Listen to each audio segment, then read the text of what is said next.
Welcome everyone, তোমাদের সকলকে destination কি ইউটিউব চ্যানেলে স্বাগত। তোমাদেরকে আমরা বলেছিলাম যে পিওয়াইকিউ ক্লাস যখন শেষ হয়ে গেছে তখন আমরা টপিক ওয়াইজ পিওয়াইকিউ শুরু করব, ঠিক আছে?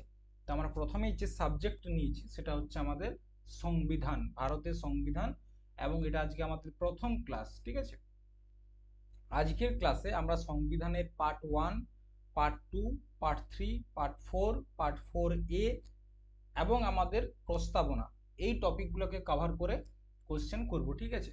তোমাদের আর টেনশন নেওয়ার কোনো প্রয়োজন নেই, এরপর তোমরা শুধু সিলেকশন নেবে।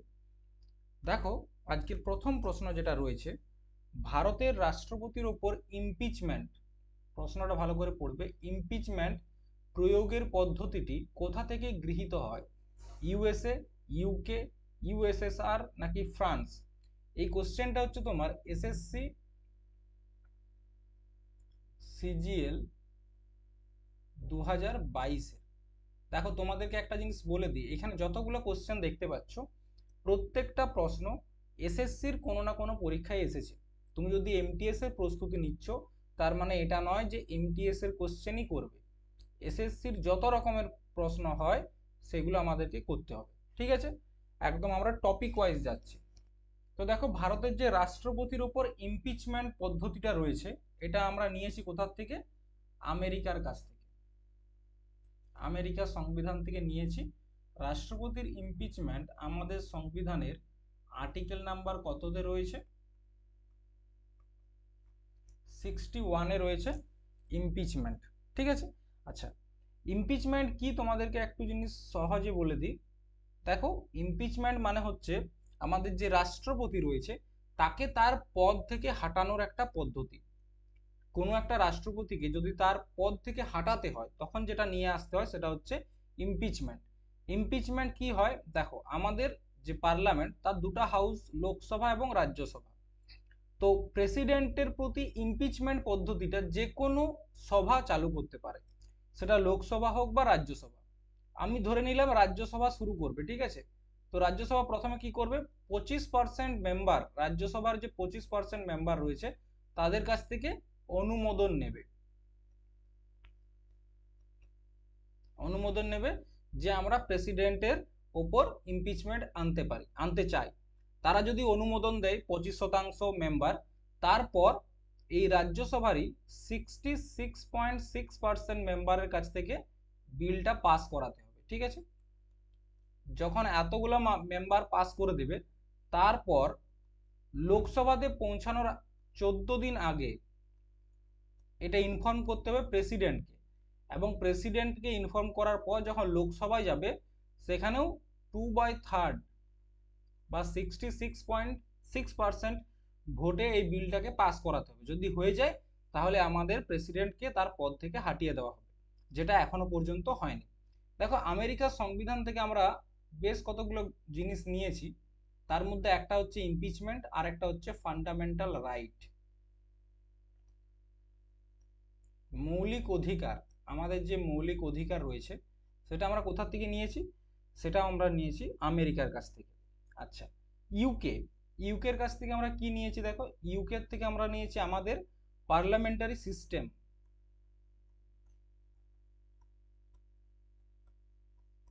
পার্লামেন্টারি সিস্টেম, তাছাড়া single citizenship, concept of single citizenship, ঠিক আছে? আচ্ছা, আরেকটা রয়েছে ইউএসএসআর, ইউএসএসআর কাছ থেকে নিয়েছি আমরা ফান্ডামেন্টাল ডিউটি, ঠিক আছে? আর একটা হচ্ছে তোমার ফ্রান্স, ফ্রান্স থেকে আমরা কি কি নিয়েছি? কনসেপ্ট অফ রিপাবলিক, রিপাবলিকের কনসেপ্টটা আমরা নিয়েছি। আমাদের দেশ হচ্ছে একটা রিপাবলিক কান্ট্রি, তোমরা জানো। তো এই রিপাবলিকের যে কনসেপ্ট সেটা আমরা নিয়েছি কোথার থেকে? ফ্রান্স থেকে। চলো নেক্সট, সংবিধান সভার সভাপতি কে ছিল? আমাদের যে সংবিধান সভা তৈরি করা হয়েছিল তার সভাপতি কে ছিলেন? Doctor B R. Ambedkar, doctor Rajendra Prasad, Jawaharlal Nehru, Vallabhbhai Patel. তো সভাপতি কে ছিল? ডক্টর রাজেন্দ্র প্রসাদ। কে ছিলেন? ডক্টর রাজেন্দ্র প্রসাদ ছিলেন সভাপতি, ঠিক আছে? দেখো, যখন আমাদের যে সংবিধান সভার উদ্বোধন হয়, ঠিক আছে,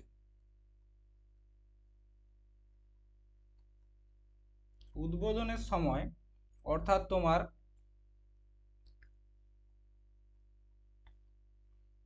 9ই ডিসেম্বর 1946, এই দিনে কিন্তু সভাপতি কে ছিল? সচিদানন্দ সিনহা, ডক্টর সচিদানন্দ সিনহা। ইনি ছিলেন টেম্পোরারি। পরবর্তী ক্ষেত্রে 11ই ডিসেম্বর 1946-এ কে পদ গ্রহণ করে? ডক্টর রাজেন্দ্র প্রসাদ। ঠিক আছে, নেক্সট, নিম্নলিখিত কোনটি রাষ্ট্রের উপাদান নয়, বা এটা রাষ্ট্রের না করে করো রাজ্য, স্টেট। কোন বিষয়টা রাজ্যের থাকে না? জনসংখ্যা, ভূমি, সেনাবাহিনী নাকি সরকার? একটা রাজ্যের কি থাকে না? সেনাবাহিনী বা আর্মি থাকে না। পুলিশ থাকতে পারে কিন্তু সেনাবাহিনী থাকে না। কিন্তু একটা দেশের জনসংখ্যাও থাকে, ভূমি থাকে, সেনাবাহিনী থাকে, সরকার থাকে। ঠিক আছে, চলো নেক্সট। স্বৈরতন্ত্র মানে কি? স্বৈরতন্ত্র বলতে আমরা যেটাকে বলি অটোক্রেসি। স্বৈরতন্ত্র বলতে আমরা কি বলি? অটোক্রেসি। তো স্বৈরতন্ত্র মানে কি? রুল বাই ফিউ মানে কিছু মানুষের দ্বারা শাসন, নাকি রুল বাই কিং রাজার দ্বারা শাসন, নাকি অ্যাবসলিউট রুল বাই ওয়ান যে কোনো একজন ব্যক্তির দ্বারা শাসন, নাকি rule by the representative of the people নাকি জনগণের কোন একজন প্রতিনিধির দ্বারা শাসন? কোনটা? অটোক্রেসি মানে যেটা বোঝায় সেটা হচ্ছে অ্যাবসলিউট রুল বাই ওয়ান, যখন কোনো একটা দেশকে একজন চালায়, সমস্ত পাওয়ার যখন একজনকার কাছে চলে আসে তখন তাকে বলা হচ্ছে অটোক্রেসি। রুল বাই কিংটাকে কি বলা হয়? মোনার্কি। মনে আছে আগে আমরা রাজার আন্ডারে থাকতাম, তো সেটাকে বলা হতো মোনার্কি। ঠিক আছে, আর rule by the representative of the people এটাকে বলা হয় ডেমোক্রেসি। ডেমোক্রেসি বলা হয়। নেক্সট, 1935 সালে নিম্নলিখিতদের মধ্যে কে প্রথম একটি গণপরিষদের প্রস্তাব উত্থাপন করেছিলেন? ঠিক আছে, 1935 সালে প্রথম কে বলেছিল যে আমাদের একটা গণপরিষদ থাকা দরকার? নেহেরু, গান্ধীজি, জেপি নারায়ণ নাকি এম.এন. রয়? কে 1935 সালে প্রথমবার বলেছিল যে আমাদের একটা গণপরিষদ দরকার? এটা কে বলেছিল? এম.এন. রায়। ঠিক আছে, কে বলেছিল? এম.এন. রায়। নেক্সট, আমরা ভারতের কোন ধরনের গণতন্ত্র অনুসরণ করি? কোন ধরনের ডেমোক্রেসি আমরা অনুসরণ করি? Direct democracy, presidential democracy, representative democracy নাকি ডিক্টেটরশিপ ডেমোক্রেসি? তো আমাদের ভারতের গণতন্ত্রটা কিরকম? সেটা হচ্ছে রিপ্রেজেন্টেটিভ। এরপর রিপ্রেজেন্টেটিভ মানে কি বোঝায়? রিপ্রেজেন্টেটিভ মানে বলতে বোঝায় যে আমাদের একজন করে প্রতিনিধি রয়েছে। আমাদের প্রতিনিধি রূপে কারা কারা রয়েছে? এমএলএ রয়েছে, এমপি রয়েছে। এরা হচ্ছে কি? এরা হচ্ছে আমাদের প্রতিনিধি। আমাদের দেশে এরকম ধরনের গণতন্ত্র দেখা যায়। নেক্সট, ভারতের সংবিধান সভার উদ্বোধনী সভায় কে সভাপতিত্ব করেন? এখনই যেটা তোমাদেরকে বলছিলাম, ঠিক আছে, যে উদ্বোধনী সভায় সভাপতিত্ব কে করেছিলেন? Doctor Rajendra Prasad, doctor Sachchidananda Sinha, doctor B R. Ambedkar নাকি সর্দার প্যাটেল? তো দেখো, আমাদের যে উদ্বোধনী সভা সংবিধান সভার, সেখানে সভাপতিত্ব করেছিল কে? ডক্টর সচিদানন্দ সিনহা। ঠিক আছে, কে করেছিল? ডক্টর সচিদানন্দ সিনহা। কবে? 9ই ডিসেম্বর 1946। এই দিনে কি হয়? আমাদের যে সংবিধান সভা,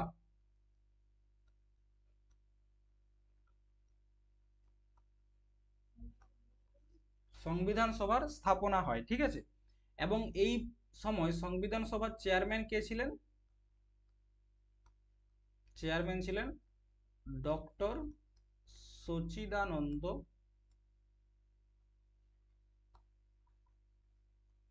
সিনহা। এবং যদি বলা হয় ভাইস চেয়ারপারসন কে ছিল, সেটা হচ্ছে তোমার ফ্র্যাঙ্ক অ্যান্থনি।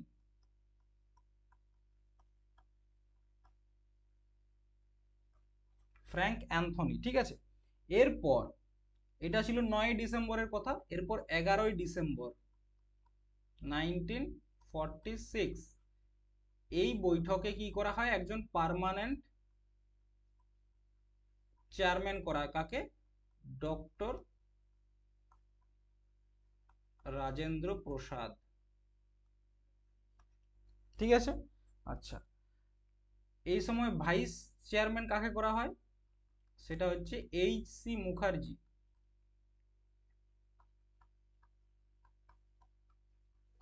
আর অ্যাডভাইজারি কাকে রাখা হয়েছিল? কনস্টিটিউশনাল বা সংবিধান সভার অ্যাডভাইজারি হেড কাকে রাখা হয়? বি.এন. রাও। ঠিক আছে, বি.এন. রাওকে। নেক্সট, নিম্নলিখিত কোন দেশে বিচার বিভাগীয় পর্যালোচনা বা জুডিশিয়াল রিভিউ ব্যবস্থার উদ্ভব হয়েছে? জুডিশিয়াল রিভিউ কোন দেশে উদ্ভব হয়েছে? ফ্রান্স, আমেরিকা, জার্মানি নাকি ব্রিটেন? দেখো, জুডিশিয়াল রিভিউ বলতে কি, কোনো একটা বিল, সেই বিলটার উপর আমাদের যে কোর্ট রয়েছে, আমাদের যে বিচার বিভাগীয় মানে ব্যবস্থা রয়েছে, তারা পর্যালোচনা করছে। যেমন আমাদের সংবিধানে তোমরা যদি আর্টিকেল নাম্বার 13টা দেখো, আর্টিকেল নাম্বার 13তে কি বলছে? এমন কোনো বিল, যে বিলটা আমাদের ফান্ডামেন্টাল রাইটকে উল্লঙ্ঘন করছে, তাহলে সেই বিলটাকে কি করে দেওয়া হবে? রিজেক্ট করে দেওয়া হবে, বা সেই বিলটা নিজে নিজেই বিলুপ্ত হয়ে যাবে। এটাকে বলা হয় জুডিশিয়াল রিভিউ। যেমন আমাদের ডিপিএসপি, ডিপিএসপির উপর কি জুডিশিয়াল রিভিউ সম্ভব নয়, কারণ ডিপিএসপি কে নিয়ে আমরা কোনো রকম কোর্টে যেতে পারবো না, তাহলে এটার উপর জুডিশিয়াল রিভিউ সম্ভব নয়। কিন্তু আমাদের ফান্ডামেন্টাল রাইট, এটার উপর জুডিশিয়াল রিভিউ সম্ভব। তো জুডিশিয়াল রিভিউ এটা আমরা নিয়েছি কোথা থেকে? আমেরিকার কাছ থেকে, এবং এটা প্রথম উদ্ভব হয়েছিল আমেরিকাতে। আমেরিকা থেকে আমরা অনেক কিছু নিয়েছি, যেমন একটা আগের বার বললাম ফান্ডামেন্টাল রাইট নিয়েছি, ঠিক আছে। তাছাড়া জুডিশিয়াল রিভিউ আমরা নিয়েছি এখান থেকে, জুডিশিয়াল রিভিউ। তাছাড়া আমরা কি নিয়েছি? আমাদের যে ভাইস প্রেসিডেন্ট, উপরাষ্ট্রপতির যে পদটা রয়েছে, সেটাও আমরা এখান থেকে নিয়েছি। আচ্ছা, concept of PIL, public interest litigation, সেটাও আমরা আমেরিকার কাছ থেকে নিয়েছি। আর ইকুয়াল প্রোটেকশন অফ ল, এটাও আমরা নিয়েছি কোথার থেকে? ইউএসএর থেকে। আচ্ছা, জার্মানি, মনে রাখবে জার্মানির যে সংবিধান রয়েছে তাকে বলা হয় বাইমার কনস্টিটিউশন। কি বলা হয়? বাইমার সংবিধান বলা হয়। এখান থেকে আমরা কি নিয়েছি? আমাদের যে ন্যাশনাল এমার্জেন্সি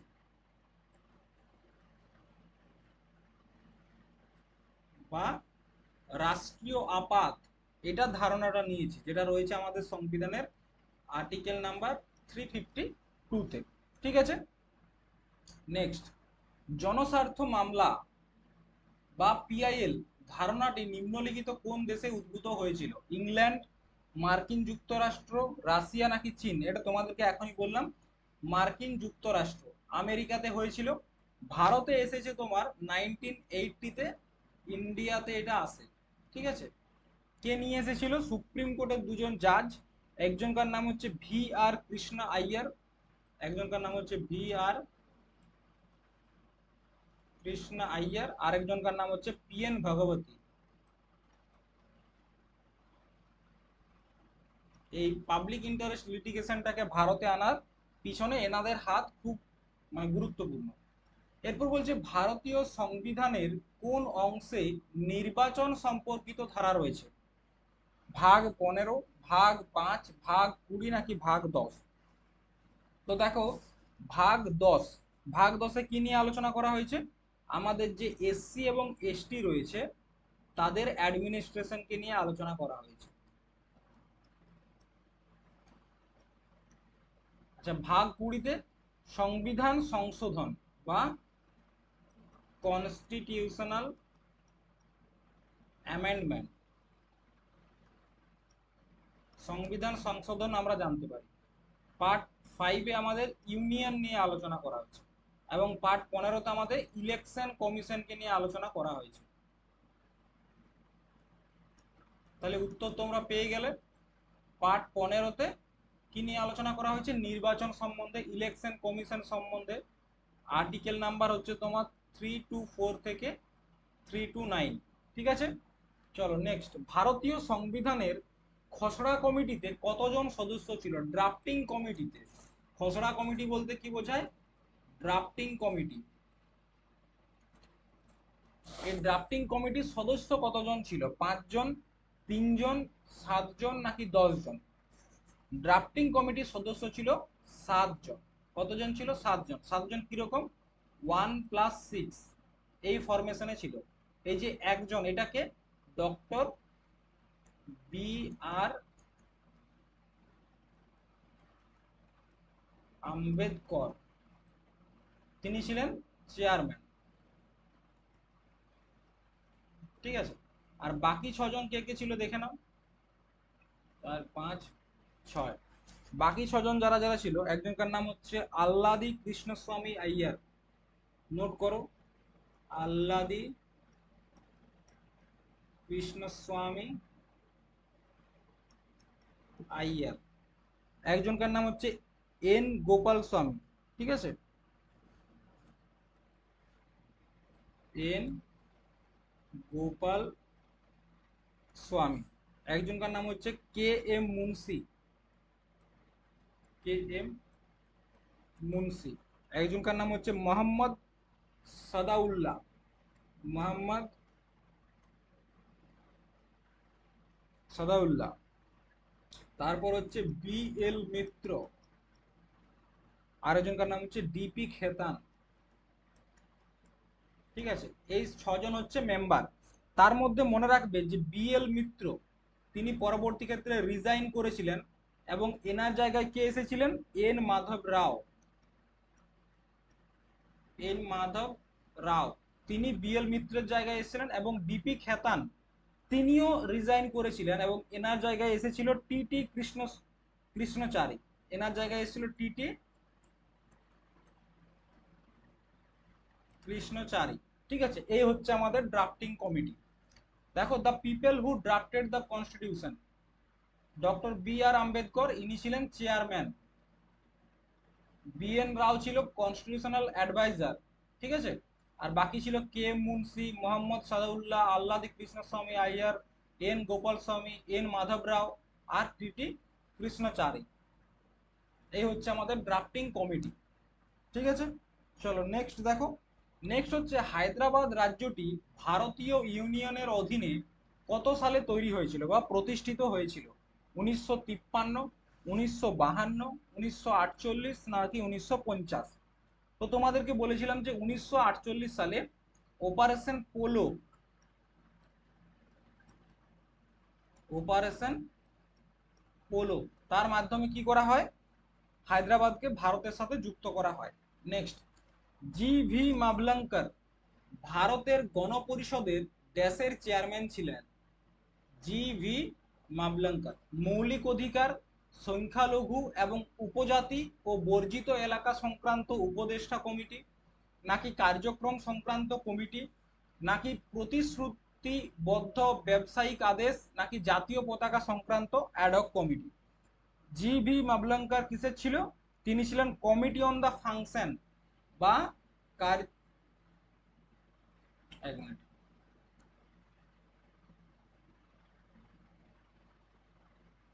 তিনি ছিলেন কার্যক্রম সংক্রান্ত কমিটি, এই কমিটির সদস্য ছিলেন।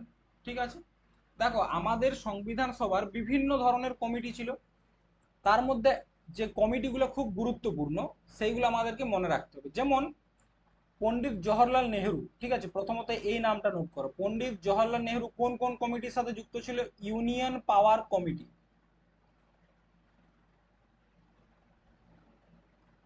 দেখো, ভালো করে নোট করবে। ঠিক আছে, পণ্ডিত জওহরলাল নেহেরু কিসের কিসের সাথে যুক্ত ছিল? Union power committee, union constitution committee, আর স্টেট কমিটি। জওহরলাল নেহেরুর মনে রাখার জন্য সব থেকে ভালো উপায় হচ্ছে যে কমিটির নামের আগে ইউনিয়ন শব্দটা যুক্ত থাকবে সেটাই হবে পণ্ডিত জওহরলাল নেহেরু। আচ্ছা, ডক্টর রাজেন্দ্র প্রসাদ কে ছিলেন? সভাপতি ছিলেন। আর ছিল rule of procedure committee, rule of procedure committee আর স্টিয়ারিং কমিটির হেড। আচ্ছা, সর্দার প্যাটেল, সর্দার প্যাটেল কিসের সাথে যুক্ত ছিল? Provincial constitution committee, advisory committee on fundamental right, minorities, tribal and exclude area. আর ডক্টর বি আর আম্বেদকর ছিল ড্রাফটিং কমিটি। দেখো, the drafting committee was set up on 29 August 1947। মনে রাখবে 19 আগস্ট 1947 ড্রাফটিং কমিটি তৈরি করা হয় এবং এটাতে টোটাল 7 জন মেম্বার ছিল, 1+6। আর মেম্বারগুলো তো তোমাদেরকে এখনই বললাম। এগুলো হচ্ছে বড় বড় কমিটি। এরপর দেখো কিছু ছোট ছোট কমিটি রয়েছে, যেমন একটা কমিটি হচ্ছে তোমার ফাইন্যান্স অ্যান্ড স্টাফ কমিটি। এটা কে চালাতো? ডক্টর রাজেন্দ্র প্রসাদ। আচ্ছা, তারপর রয়েছে তোমার হাউস কমিটি। এটা কে চালাতো? পট্টবি সীতারামাইয়া। আচ্ছা, ক্রেডেন্টিয়াল কমিটি যেটাকে বলা হয় শংসাপত্র committee, Alladi Krishnaswami Ayyar. Order of business committee, K Munshi. Committee on the function of the constitute assembly, G V. Mavalankar, যেটা এখনই তোমাদের করালাম। Committee on chief commissioner provisions, Pattabhi Sitaramayya. Expert committee on the financial provisions of the union constitution, Nalini Ranjan Sarkar. Linguistic provision commission, S K Dhar. ভাষা সংক্রান্ত যে ধরনের committee সেখানে। Special committee to examine draft constitution, Jawaharlal Nehru. Special committee to examine the draft constitution, এটা খুব গুরুত্বপূর্ণ। যে ড্রাফটটা তৈরি করা হয়েছিল সেটাকে এক্সামাইন করার জন্য কে ছিল? Jawaharlal Nehru. Press gallery committee, Usha Nath Sen. Ad hoc committee of constitutional assembly on the national flag ছিল Rajendra Prasad. On the supreme court, S Varadachari. On citizenship, S Varadachari. ঠিক আছে, এই যে এতগুলো তোমাদেরকে লেখালাম, এগুলো কিন্তু খুব গুরুত্বপূর্ণ।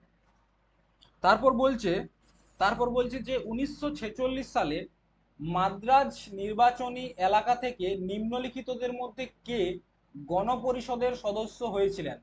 আম্মু স্বামীনাথন, হংস জীবরাজ মেহতা, কমলা চৌধুরী, নাকি বেগম আইজাজ রাসুল? মাদ্রাজ থেকে কে ছিল? আম্মু স্বামীনাথন। আম্মু স্বামীনাথন। এবং ইনি 1975 সালে এনার কি বলা হয়েছিল? Mother of the year. Mother of the year. ঠিক আছে। আচ্ছা, আর একটা কোশ্চেন পড়ে আমাদের যে গণপরিষদ, এই গণপরিষদে মহিলার সংখ্যা কত ছিল? সেটা হচ্ছে 15 জন। আর যদি বলা হয় টোটাল মেম্বার কতজন ছিল? 299 জন। তার মধ্যে 15 জন ছিল মহিলা। নেক্সট, সপ্তপদী রীতিনীতির একীকরণের পর বিবাহকে সম্পূর্ণ এবং বাধ্যতামূলক বলে মনে করা হয় কোন অ্যাক্টে? ইন্ডিয়ান চিট ম্যারেজ অ্যাক্ট 1862, হিন্দু বিবাহ আইন 1955, মুসলিম ব্যক্তিগত আইন যাকে বলা হয় শরিয়ত আইন 1937, নাকি পার্সি বিবাহ এবং বিবাহ বিচ্ছেদ আইন? সপ্তপদী রীতিনীতি বলতে আমরা যেটাকে বলি 7 পাকে বাঁধা।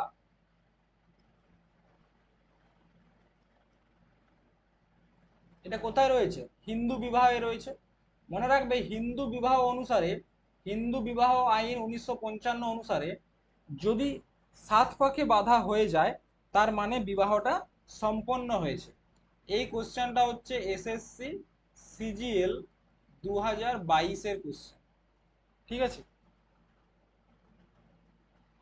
আচ্ছা, এটা কোথায় লেখা আছে জানো তো? এটা লেখা আছে section 7 of Hindu marriage act. Section 7 of Hindu marriage act. Next, নিচের কোনটি রাষ্ট্রকে সমান ন্যায় বিচার এবং বিনামূল্যে আইনি সহায়তা প্রদানের নির্দেশ দেয়? পার্ট 6, পার্ট 5, পার্ট 7, নাকি পার্ট 4? সমান ন্যায় বিচার এবং বিনামূল্যে আইনি সহায়তা কোন ভাগে বলা হয়েছে? সমান ন্যায় বিচার এবং বিনামূল্যে আইনি সহায়তা আমাদের ভাগ 4 সংবিধানের, আমাদের যে পার্ট 4 রয়েছে যাকে আমরা কি বলি শর্ট ফর্মে ডিপিএসপি বলি, সেখানে বিনামূল্যে আইনি সহায়তার কথা বলা হয়েছে। সমান ন্যায় বিচারের কথা বলা হয়েছে। তো এগুলো কোথায় বলা হয়েছে দেখো, এগুলোর জন্য তিনটা আর্টিকেল তুমি যদি পড়ে থাকো তাহলে তোমরা বুঝতে পারবে। আর্টিকেল নাম্বার 38, 39 আর 39A। আর্টিকেল নাম্বার 38 কি বলেছে? পাবলিক ওয়েলফেয়ার স্টেট, সরকার কি করবে? পাবলিক ওয়েলফেয়ার স্টেট বানাবে। আর্টিকেল 39 কি বলছে? Same salary for same work, পুরুষ মহিলা নির্বিশেষে একই কাজের জন্য একই বেতন। তার মানে কি, এখানে সমান ন্যায় বিচারের কথা বলছে। এবং আর্টিকেল 39A তে কি বলা হয়েছে? Free legal add. তাহলে এই দুটো জায়গাতে কি বলা হয়েছে? সমান ন্যায় বিচার।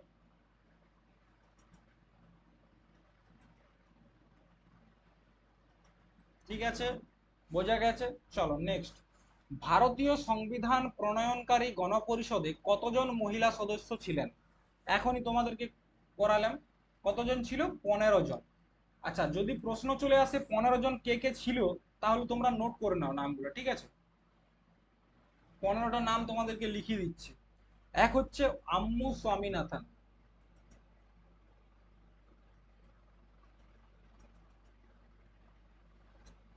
মাদ্রাজ থেকে। 2 নম্বরে নোট করো সরোজিনী নাইডু, ইউপি থেকে। 3 নম্বরে হচ্ছে তোমার বিজয় লক্ষ্মী পণ্ডিত।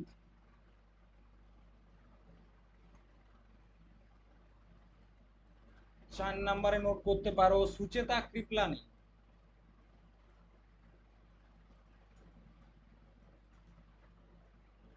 তারপর নোট করো অ্যানি মাস্কেনিয়া।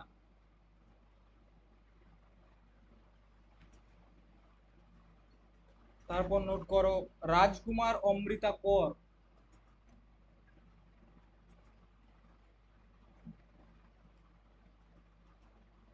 অমৃতা কর।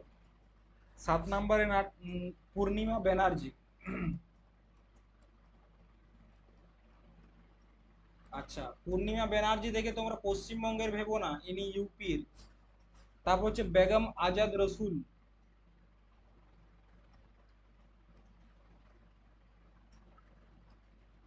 মাদ্রাস। আচ্ছা, এখানে একটা জিনিস মনে রাখবে যে বেগম আজাদ রসুল রয়েছে, তিনি হচ্ছেন অনলি মুসলিম ওমেন। ঠিক আছে, একমাত্র মহিলা, এই মুসলিম মহিলা যিনি গণপরিষদের সদস্য ছিলেন। ঠিক আছে। 9 নম্বরে নোট করো দক্ষিয়ানি বেলায়ুদান। দক্ষিয়ানি, বা তোমরা মনে রাখতে পারো দেখ সায়নী, দাক্ষায়নী বেলা ইউদান। ঠিক আছে, ইনি হচ্ছেন কোথার থেকে? মাদ্রাজ থেকে। 10 নম্বরে নোট করো হংসরাজ মেহতা, বা হংস মেহতা, বোম্বে থেকে। 11 নম্বর দুর্গাবাই দেশমুখ।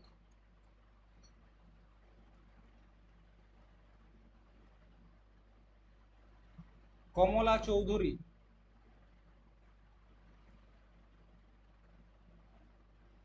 কমলা চৌধুরী। আচ্ছা, রেণুকা রয়,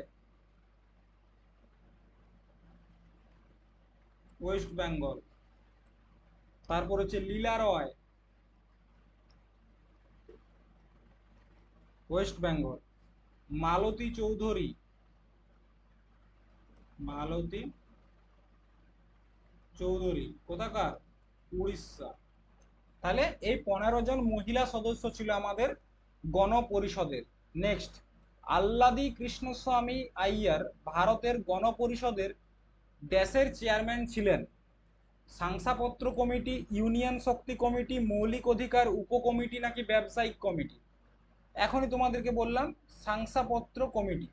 ইউনিয়ন মানে কে? ইউনিয়ন মানে হচ্ছে জওহরলাল নেহেরু। ঠিক আছে। আচ্ছা, ব্যবসায়িক কমিটির দেখো কে ছিল, দেখে নাও, এখানে রয়েছে।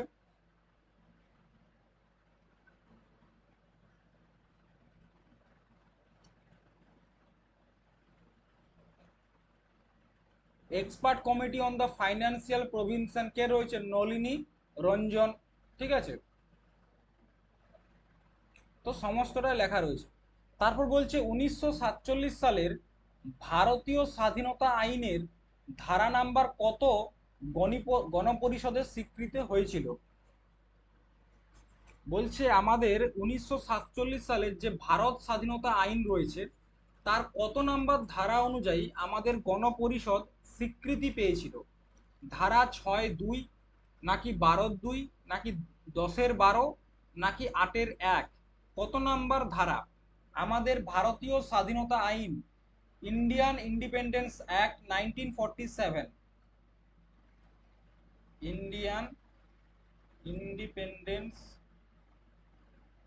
অ্যাক্ট 1947 এর কত নাম্বার ধারা অনুসারে কি করা হয়? আমাদের গণপরিষদকে স্বীকৃতি দেওয়া হয়। এটা হচ্ছে 8(1)।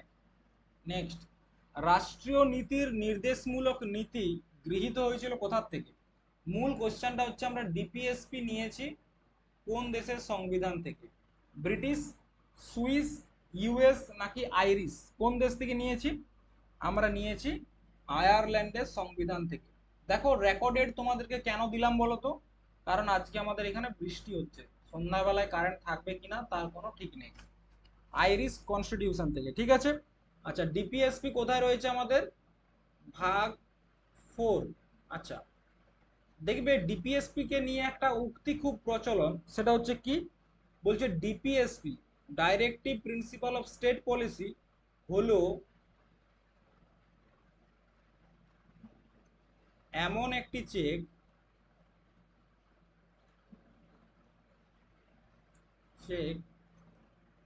যার ভুগতান ব্যাংক নিজের ইচ্ছায় করে।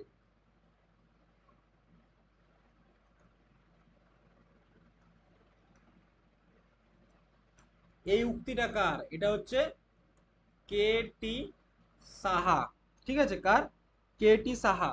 এবং এখানে একটা আর্টিকেল রয়েছে, আর্টিকেল নাম্বার 37, যেখানে কি বলা হয়েছে যে DPSP is not enforceable in court, not enforceable in court, মানে আমরা ডিপিএসপি কে নিয়ে কোনো রকম কোর্টে যেতে পারবো না। নেক্সট, নিচের কোনটি মৌলিক কর্তব্য নয়? সংবিধান মেনে চলা এবং জাতীয় পতাকার প্রতি শ্রদ্ধা দেখানো, সম্প্রতি ও ভ্রাতৃত্ববোধ বৃদ্ধি করা, সার্বভৌমত্বকে সমুন্নত রাখা এবং রক্ষা করা, নাকি সামরিক ও শিক্ষাগত পদবি ব্যতীত সকল পদবি বিলোপ করা? কোনটা আমাদের মৌলিক কর্তব্য নয়? তো মৌলিক কর্তব্য নয় হচ্ছে সামরিক ও শিক্ষাগত পদবি ব্যতীত সকল পদবি বিলোপ করা, কারণ এটা হচ্ছে আমাদের ফান্ডামেন্টাল রাইট, আর্টিকেল নাম্বার 18। ঠিক আছে। আচ্ছা, যখন আমরা ফান্ডামেন্টাল ডিউটির কথা বলবো, কটা জিনিস অবশ্যই মনে রাখবো। ফান্ডামেন্টাল ডিউটি, যে এটা আমাদের মূল সংবিধানে ছিল না, পরবর্তী ক্ষেত্রে আমাদের সংবিধানের পার্ট 4A এবং আর্টিকেল 51A তে যুক্ত করা হয়, যার জন্য একটা সংবিধান সংশোধন করা হয়েছিল। সেটা হচ্ছে 42তম সংবিধান সংশোধন 1976। এটার জন্য একটা কমিটি তৈরি করা হয়, সর্দার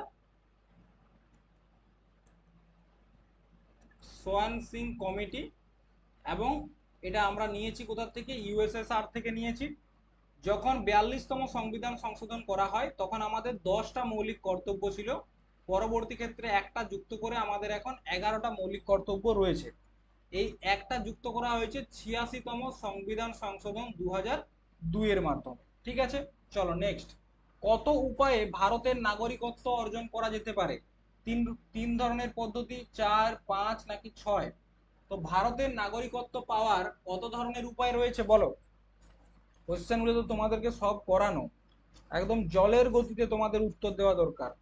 ভারতের সংবিধান অনুযায়ী কত প্রকার পদ্ধতিতে তুমি নাগরিকত্ব পেতে পারো? 5 প্রকার পদ্ধতিতে।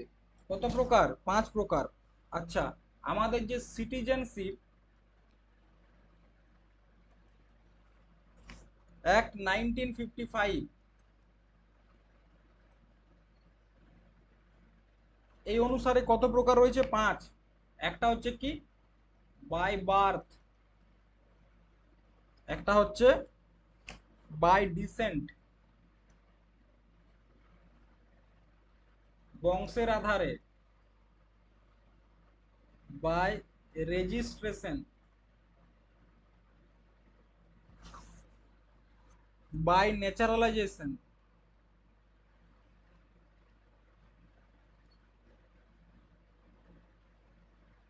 আর একটা হচ্ছে বাই অ্যাকুইজিশন অফ ল্যান্ড। তাহলে 1 2 3 4 5 পাঁচ প্রকার পদ্ধতিতে আমরা নাগরিকত্ব অর্জন করতে পারি। নেক্সট, ভারতীয় সংবিধান অনুসারে কোন শর্তে নাগরিকের কাছ থেকে তার মত প্রকাশের স্বাধীনতা কেড়ে নেওয়া হয়? ইমপ্রিজনমেন্ট মানে কারাগার রুদ্ধ করে, নাকি ভিটো পাওয়ার ব্যবহার করে, নাকি কোপের মাধ্যমে, নাকি সেন্সরশিপের মাধ্যমে? কোন শর্তে নাগরিকদের কাছ থেকে যে মত প্রকাশের স্বাধীনতা সেটা কেড়ে নেওয়া যেতে পারে?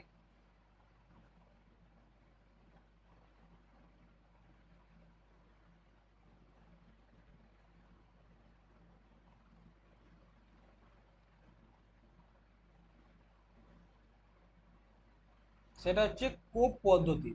এই পদ্ধতিটা কি? এই পদ্ধতিটা হচ্ছে তোমার মানে যখন সাডেনলি কি করে মিলিটারি শাসন লাগু হয়ে যায়, যখন দেখবে যে মিলিটারি দেশ চালাচ্ছে বা সরকার চালাচ্ছে, তখন কিন্তু নাগরিকদের যে মত প্রকাশের স্বাধীনতা সেটা কেড়ে নেওয়া হয়। ঠিক আছে, নিচের কোনটি সামাজিক অধিকারের আওতায় আসে না? ভোটাধিকার, জীবনের অধিকার, ধর্মীয় স্বাধীনতার অধিকার, নাকি শিক্ষা ও সংস্কৃতির অধিকার? কোনটা সামাজিক অধিকারের আওতায় আসে না? দেখো, এই যে ভোট দেওয়ার অধিকার, এটা কিন্তু সামাজিক অধিকার নয়, এটা হচ্ছে আমাদের পলিটিক্যাল অধিকার। কি অধিকার? রাজনৈতিক অধিকার, ভোট দেওয়াটা। ঠিক আছে, নেক্সট, ভারতীয় সংবিধানের আন্তর্জাতিক শান্তি ও নিরাপত্তা উন্নয়নের কথা কোন অংশে উল্লেখ করা হয়েছে? ইন্টারন্যাশনাল পিস, ইন্টারন্যাশনাল পিস, আন্তর্জাতিক শান্তির কথা কোন ভাগে বলা হয়েছে? মৌলিক অধিকারে বলা হয়েছে, প্রস্তাবনাতে বলা হয়েছে, নাকি রাষ্ট্রীয় নীতির নির্দেশমূলক নীতিতে বলা হয়েছে, নাকি কোনোটিই নয়? তো তোমরা যদি দেখো আমাদের সংবিধানের যে পার্ট 4 রাষ্ট্রীয় নীতির নির্দেশমূলক নীতি, সেখানে বলা হয়েছে ইন্টারন্যাশনাল পিস সম্বন্ধে। কোন আর্টিকেলে বলা হয়েছে? Article number 51। ঠিক আছে, এখানে বলা হয়েছে। নেক্সট, ভারতীয় সংবিধানের প্রস্তাবনায় বর্ণিত ন্যায় বিচার কোন কোন রূপে গৃহীত হয়েছে? আমাদের যে প্রিএমবেল রয়েছে সেখানে ন্যায় বা জাস্টিস কত প্রকারের বলা হয়েছে এখানে, সেইটাই প্রশ্ন। কোন কোন জাস্টিসের কথা বলা হয়েছে আমাদের প্রস্তাবনায়?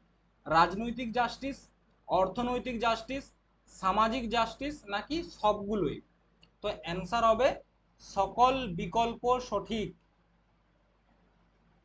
কারণ দেখো, আমাদের প্রস্তাবনায় যদি তুমি দেখো জাস্টিস 3 প্রকারের কথা বলা হয়েছে। কি কি? একটা হচ্ছে তোমার সোশ্যাল জাস্টিস, একটা হচ্ছে পলিটিক্যাল জাস্টিস, আর একটা হচ্ছে তোমার ইকোনমিক্যাল জাস্টিস। 3 প্রকারের জাস্টিসের কথা বলা হয়েছে। আচ্ছা, যদি দেখো যে ইকুয়ালিটি, সমতা কত প্রকারের বলা হয়েছে? 2 প্রকার। একটা হচ্ছে ইকুয়ালিটি অফ স্টেটাস, আর একটা হচ্ছে অপরচুনিটি। আচ্ছা, যদি তুমি দেখো আমাদের প্রস্তাবনাতে যে কত প্রকারের লিবার্টির কথা বলা হয়েছে, তো তোমরা গুনে নাও কত প্রকার। এক হচ্ছে liberty of thought, expression, belief, faith, worship. তাহলে কত প্রকার? 1 2 3 4 5। কত প্রকারের লিবার্টির কথা বলা হয়েছে? 5 প্রকার। আচ্ছা, আমাদের প্রস্তাবনাতে আবার আমাদের দেশটা কি রকম তার একটা পরিচয় ছোট্ট করে দেওয়া রয়েছে, সেটা হচ্ছে কি SSSDR। আমি তোমাদেরকে এটা শিখিয়েছিলাম না? এস মানে হচ্ছে সোভারিন, সার্বভৌম। S for socialist, S for secular, D for democratic, R for republic. তাহলে আমাদের দেশটা কিরকম? Sovereign, socialist, secular, democratic, republic. Sovereign মানে কি? সার্বভৌম, যার শব্দের অর্থটা হচ্ছে আমাদের দেশের যে কোনো ডিসিশন, সেটা আন্তরিক ডিসিশন হতে পারে বা ফরেন ডিসিশন, মানে বিদেশকে নিয়ে বা আমাদের ফরেন পলিসি হতে পারে, সেটা আমাদের ব্যক্তিগত, আমরা কারু কন্ট্রোলে এসে ডিসিশন নিই না। সোশ্যালিস্ট, সমাজবাদী। সেকুলার, আমাদের কোনো নিজস্ব ধর্ম নেই, আমরা প্রত্যেকটা ধর্মকে সমান সম্মান করি। ডেমোক্রেটিক, আমাদের যে সরকার, সেই সরকারটা কিরকম ভাবে চলে? আমাদের প্রতিনিধির দ্বারা। আর রিপাবলিক, আমাদের দেশের যিনি প্রধান মানে প্রেসিডেন্ট, তাকে আমরা ভোট দেওয়ার মাধ্যমে চয়ন করি, তার জন্য আমাদের দেশ হচ্ছে রিপাবলিক।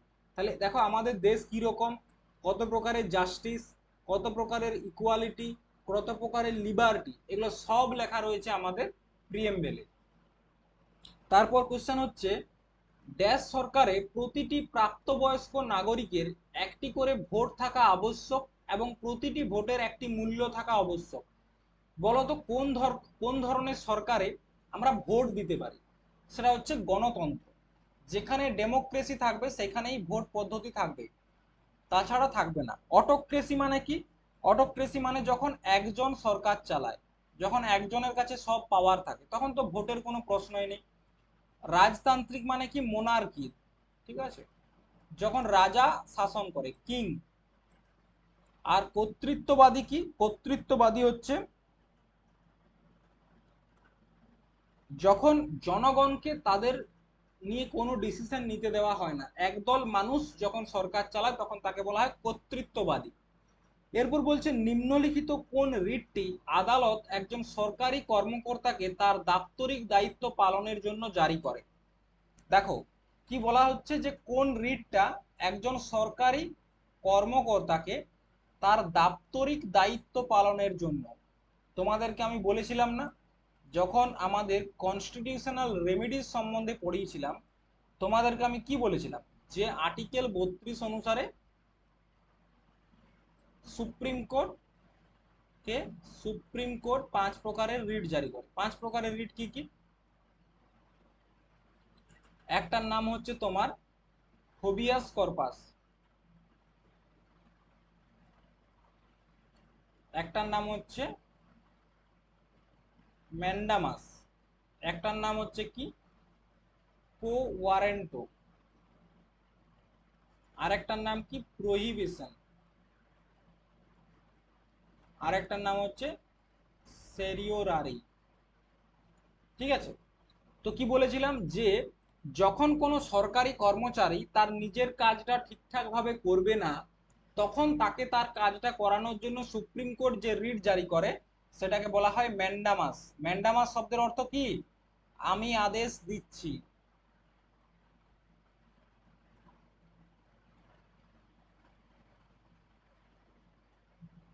ঠিক আছে, আচ্ছা।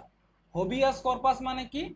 যখন কাউকে পুলিশ অ্যারেস্ট করে তাকে 24 ঘন্টার মধ্যে সশরীরে কোর্টে প্রবেশ করাতে হবে, এটা হচ্ছে হোবিয়াস কর্পাস। কো ওয়ারেন্টো মানে কি? তোমার কি অধিকার?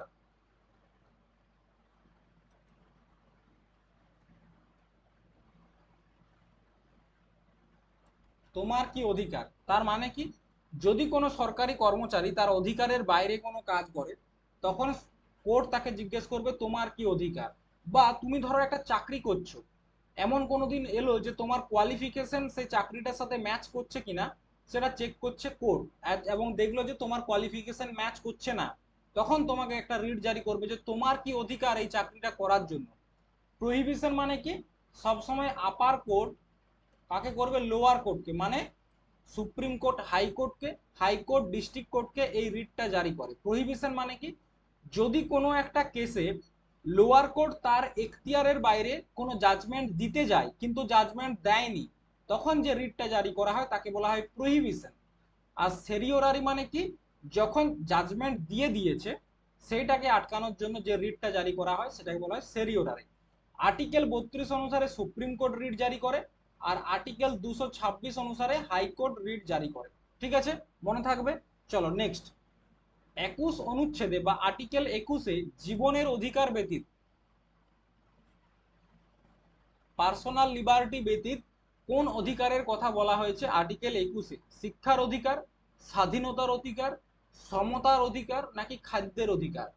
তোমরা জানো যে 86তম সংবিধান সংশোধন 2002-এর মাধ্যমে আর্টিকেল 21-এর এ যুক্ত করা হয়, যেখানে বলা হয় 6 থেকে 14 বছরের শিশুদেরকে প্রাইমারি এডুকেশনটা তাদের মৌলিক অধিকার। তার মানে কিসের অধিকার? শিক্ষার অধিকারের কথা বলা হয়েছে। কোথায়? আর্টিকেল 21-এ। নেক্সট, নিম্নলিখিত কোনটি ভারতীয় সংবিধানের একক বৈশিষ্ট্য? কোনটা আমাদের সংবিধানের বৈশিষ্ট্য?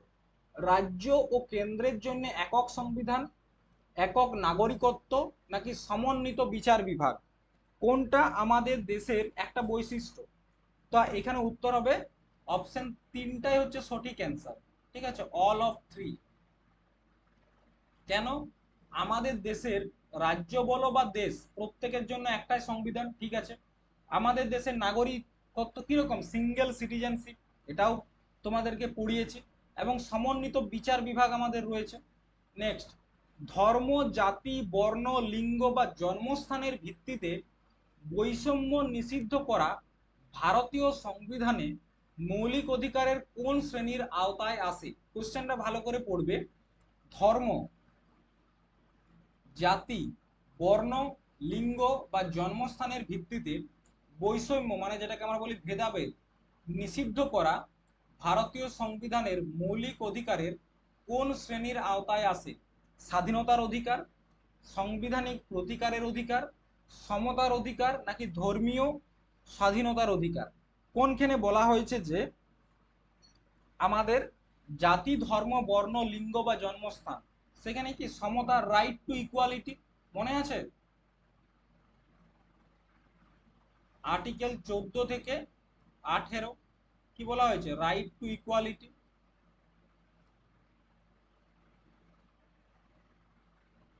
এবং এই রাইট টু ইকুয়ালিটির মধ্যে আর্টিকেল 15-তে কি বলা হয়েছে? যে জাতি, বর্ণ, ধর্ম, লিঙ্গ, জন্মস্থান এই সবের ভিত্তিতে কাউকে কোনো রকম ডিসক্রিমিনেট করা চলবে না। নেক্সট, নিচের কোনটি ভারতীয় নাগরিকের মৌলিক অধিকার নয়? সম্পত্তির অধিকার, সাংবিধানিক প্রতিকারের অধিকার, চলাচলের অধিকার, সমিতি গঠনের অধিকার? কোনটা আমাদের মৌলিক অধিকার নয়? মৌলিক অধিকার আমাদের ভাগ 3-তে আলোচনা করা হয়েছে, তোমরা জানো, তোমাদেরকে মৌলিক অধিকার অনেকবার পড়িয়েছি।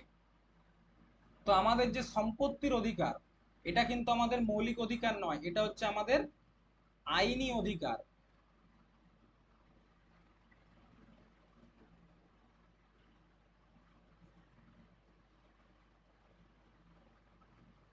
Legal right. কিরকম লিগ্যাল রাইট? কেন কি? দেখো, মূল সম্পত্তির অধিকার আগে আমাদের একটা মূল অধিকার ছিল বা মৌলিক অধিকার ছিল, কিন্তু একটা সংবিধান সংশোধন করা হয়, 44তম সংবিধান সংশোধন 1978, যার মাধ্যমে সম্পত্তির অধিকারকে আর্টিকেল 300A-তে যুক্ত করে দেওয়া হয় এবং এটাকে আমাদের একটা আইনি অধিকার করে দেওয়া হয়। নেক্সট, নিচের কোনটি রাষ্ট্রীয় নীতির একটি নির্দেশমূলক নীতি?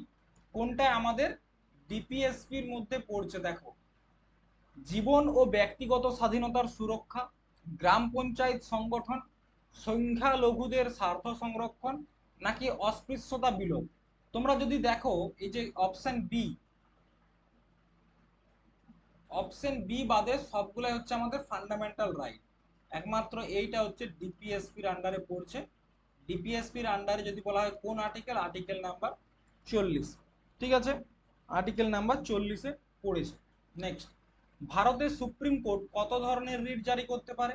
এখনই বললাম 5 ধরনের রিট জারি করতে পারে আর্টিকেল 32 ব্যবহার করে, যেটা হচ্ছে তোমার কনস্টিটিউশনাল রেমেডিস, এবং এটাকেই সংবিধানের আত্মা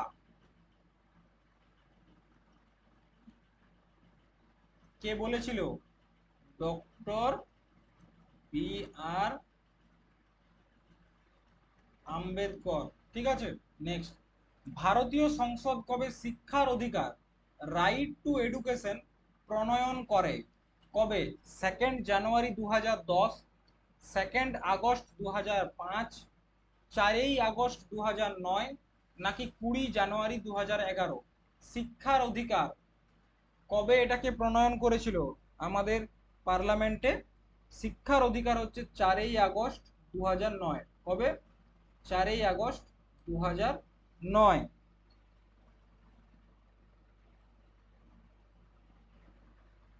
নেক্সট, শিশু অধিকার সুরক্ষার জন্য শিশু অধিকার সুরক্ষার জন্য জাতীয় কমিশন কত সালে প্রতিষ্ঠিত হয়? 2014, 2007, 2005, 2010? জাতীয় কমিশন কবে গঠিত হয়? 2007 সালে। এটা স্থাপনা করার জন্য একটা অ্যাক্ট তৈরি হয়, যে অ্যাক্টটাকে বলা হয় তোমার protection of child right act. কি বলা হচ্ছে? Protection of child right act 2005। ঠিক আছে, 2005-এ এই অ্যাক্টটা আমাদের পার্লামেন্টে পাস হয়েছিল, এবং 2007-এ পরবর্তী ক্ষেত্রে কি তৈরি হয়? National commission for protection of child right.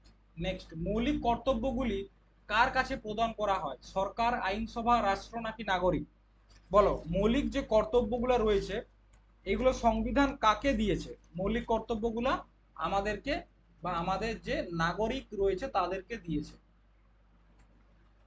Next, 1956 সালের হিন্দু উত্তরাধিকার আইন অনুসারে নিম্নলিখিতগুলির মধ্যে কার মুষ্টি একজন হিন্দু মহিলার সম্পত্তির ওপর অধিকার?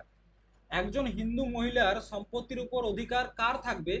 যিনি অন্ত্রের সংক্রমণে বা পেটের প্রবলেমে মারা গেছেন, তার পিতামাতা, তার পিতার বৈধ উত্তরাধিকার, নাকি তার স্বামীর বৈধ উত্তরাধিকারী, নাকি তার স্বামী? একজন হিন্দু মহিলার সম্পত্তির ওপর কার অধিকার থাকে? তার স্বামী। ঠিক আছে, একজন হিন্দু মহিলার সম্পত্তির ওপর যদি তিনি স্বাভাবিক কারণে মারা যান, তবে তার সেই সম্পত্তির ওপর অধিকার হচ্ছে তার স্বামীর। ঠিক আছে, আমাদের হিন্দু ম্যারেজ, এই হিন্দু সাকসেশন অ্যাক্ট, ঠিক আছে, তার section 15, Hindu succession act section 15-তে বলা হয়েছে যে কোনো একজন মহিলা যদি স্বাভাবিক কারণে মারা যায় এবং তিনি যদি হিন্দু হন, তাহলে তার সম্পত্তির ওপর তার স্বামীর অধিকার প্রথমে। নেক্সট, শিশুদের বিনামূল্যে এবং বাধ্যতামূলক শিক্ষার অধিকার আইন 2009 হলো সংসদের একটি আইন যা বলবৎ করা হয়েছিল কত সালে? বলো, শিশুদের বিনামূল্যে ফ্রি অ্যান্ড কম্পালসারি এডুকেশন, যেটা 2009 সালে পাস হয়েছিল। ঠিক আছে, 2009 সালে পাস হয়, কিন্তু এটাকে শুরু করা হয়েছিল কবে? 2012, 2011, 2009, নাকি 2010? এটা শুরু হয়েছিল 2010। 2009-এ পাস হয়ে গেছিল বিলটা, 2010-এর 1 এপ্রিল শুরু হয়। কি শুরু হয়? Free and compulsory education. Free and compulsory education, যেটাকে আমরা কি বলি? সর্বশিক্ষা মিশন অভিযান, মনে আছে? নেক্সট, 1956 সালের হিন্দু উত্তরাধিকার আইনের একটি সংশোধনী ড্যাশ বছরে পাস করা হয়েছিল? কোন বছর? 2013, 2005, 2010, নাকি 2008? দেখো, 1956 সালের যে হিন্দু উত্তরাধিকার আইন রয়েছে, সেই হিন্দু উত্তরাধিকার আইনটাকে সংশোধন করা হয় 2005-এর হিন্দু উত্তরাধিকার আইন দ্বারা। ঠিক আছে, অ্যান্সার হচ্ছে 2005। কিন্তু ঠিক আছে, 2005। তারপর বলছে ভারতীয় সংবিধানের প্রস্তাবনায় প্রজাতন্ত্র শব্দটির পূর্বে কোন শব্দটি নেই? সোভারিন, ডেমোক্রেটিক, ফেডারাল নাকি সোশ্যালিস্ট? তোমাদেরকে আমি এখনই বললাম আমাদের দেশ কিরকম, S S S D R কিরকম, প্রথমে সোভারিন,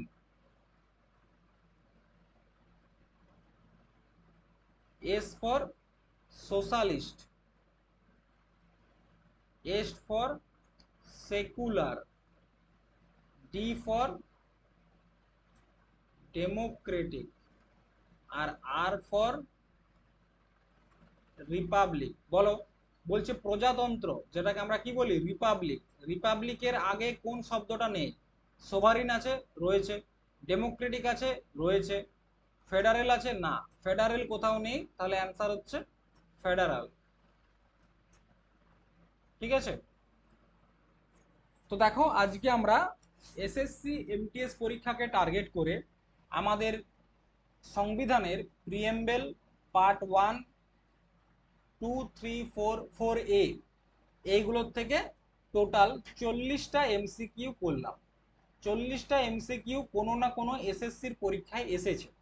পরের দিন আমরা ক্লাসে পার্ট 5, পার্ট 6 এবং পার্ট 7 থেকে, না, পরের দিন ক্লাসে আমরা শুধুমাত্র মনে রাখবে পার্ট 5টা খুব গুরুত্বপূর্ণ, ঠিক আছে? পরের দিন ক্লাসে আমরা পার্ট 5 থেকে 40টা কোশ্চেন করব। কোথা থেকে? পার্ট 5 থেকে 40টা কোশ্চেন করব। এরকম ভাবে আমরা সংবিধান মোটামুটি এক সপ্তাহের মধ্যে শেষ করতে পারবো। এরপর আসি আমি একটা কথায়, তোমরা অনেকে বলছিলে যে এমটিএস এর প্রস্তুতি নিতে চাও। দেখো, এমটিএস এর প্রস্তুতি আমরা শুরু করেছি, আমাদের একটা পেড ব্যাচ রয়েছে, যেখানে আমাদের ফিজ হচ্ছে মান্থলি 199 টাকা, যেখানে তোমাদেরকে আমি history, geography, science, polity, economics এবং স্ট্যাটিক জিকে, মানে কমপ্লিট জিকে আমি তোমাদেরকে পড়াবো। এখানে একটা তোমাদেরকে আমি কথা বলি, দেখো তোমাদের এমটিএস এর জন্য যেটা গুরুত্বপূর্ণ, জিকে আর ইংলিশ, ঠিক আছে? এই দুটো সব থেকে গুরুত্বপূর্ণ, তার মধ্যে জিকেটা আমি তোমাদেরকে পড়াবো, এবং এই ক্লাসটা তোমাদের মোটামুটি সপ্তাহে 5 দিন হচ্ছে, ঠিক আছে? 5 দিন টানা ক্লাস হচ্ছে, যেটার মধ্যে তোমাদের স্ট্যাটিক জিকে অলরেডি শেষ, পলিটি তোমার 50% শেষ, 50 থেকে 60% শেষ, ঠিক আছে? এই সপ্তাহের মধ্যে পলিটি শেষ হবে, নেক্সট সপ্তাহে জিওগ্রাফি শেষ হবে। তো তোমরা যারা প্রস্তুতি করতে চাইছো তারা অবশ্যই এই ব্যাচটা নিতে পারো। খুব বেশি চার্জ আমি তোমাদের কাছে নিচ্ছি না, মান্থলি 199 টাকা। তোমরা অনেকেই বলছো যে স্যার আপনি ব্যবসা করছেন, দেখো ব্যবসা আমি করছি না। তোমরা জবটা কি জন্য পেতে চাইছো? জব পেতে চাইছো মানি, টাকার জন্য। আর সত্যি কথা বলতে, তুমি যদি একটা ভালো কন্টেন্ট চাও, একটা কন্টেন্ট তৈরি করতে মেহনত লাগে। তোমাকে আমি কিছু ডেলিভার করব, যেটা অত্যন্ত গুরুত্বপূর্ণ, পরীক্ষায় যেখান থেকে তুমি কমন পাবে, তো সেটার জন্য আমাকে মেহনত করতে হয়, ঠিক আছে? আমার একটা নিজের পরিশ্রম রয়েছে, তাছাড়া আরো অন্যান্য বিল রয়েছে। তাই এই সাধারণ একটা যে টাকা 199 টাকা, অনেকের কাছে হয়তো মান্থলি অনেক বেশি, বা অনেক জায়গায় হয়তো 199 টাকায় তুমি কমপ্লিট এমটিএস ব্যাচ পেয়ে যাচ্ছ। কিন্তু একটা জিনিস মনে রাখবে, আমি তোমার কাছ থেকে 199 টাকা যেমন মান্থলি নেব, তেমনি তুমি আর আমি সরাসরি যোগাযোগে থাকবো, কন্ট্যাক্ট থাকবে, ডিরেক্ট কন্ট্যাক্ট, মাঝে কোনো হেল্পলাইন নাম্বার নেই। তোমার যা সমস্যা হবে তুমি আমাকে বলবে, ঠিক আছে? তো পার্থক্য শুধু এটাই। আর আমার ব্যাচে কোনো 500-600 স্টুডেন্ট নেই, খুব কম স্টুডেন্ট আমি নেব, 20 জন। অলরেডি অনেকজন হয়ে গেছে, খুব বেশি সিট নেই। তো বুঝতে পারছো, যেখানে আমি কম স্টুডেন্ট নেব কিন্তু বেস্ট থেকে বেস্ট কন্টেন্ট আমি তোমাদেরকে দেবো। তোমাদের যদি কারো ইচ্ছে হয় তাহলে এই নাম্বারে যোগাযোগ করে ব্যাচটা পারচেজ করতে পারো, ঠিক আছে? হোয়াটসঅ্যাপ করবে, কল করো না, হোয়াটসঅ্যাপ করলে তোমরা সব ডিটেলস জানতে পারবে, ঠিক আছে? চলো, আজকের ক্লাস এখানেই শেষ। আমরা একটা ক্লাস আজকে করলাম, এরকম ভাবে আমরা টোটাল 180 ক্লাস করব, ঠিক আছে? 180টা ক্লাস করব পরীক্ষার আগে পর্যন্ত। চলো, তাহলে আজ এই পর্যন্তই। ধন্যবাদ। তোমরা যারা আমাদের ক্লাস দেখছো আজকে নতুন, বা তোমরা হয়তো আগেও ক্লাস করেছো, তোমাদেরকে আমি একটা কথাই বলবো, চ্যানেলটাকে একটু সাবস্ক্রাইব করো। কারণ চ্যানেলটার পাশে যদি তোমরা থাকো, তাহলেই চ্যানেলটা তোমাকে বিনামূল্যে ভালো ভালো কন্টেন্ট দিতে পারবে, না হলে কিন্তু দেওয়া সম্ভব নয়। তোমরা একটু পাশে থাকো, আমি তোমাদের সম্পূর্ণরূপেই পাশে আছি। চলো আজ এই পর্যন্তই, টাটা।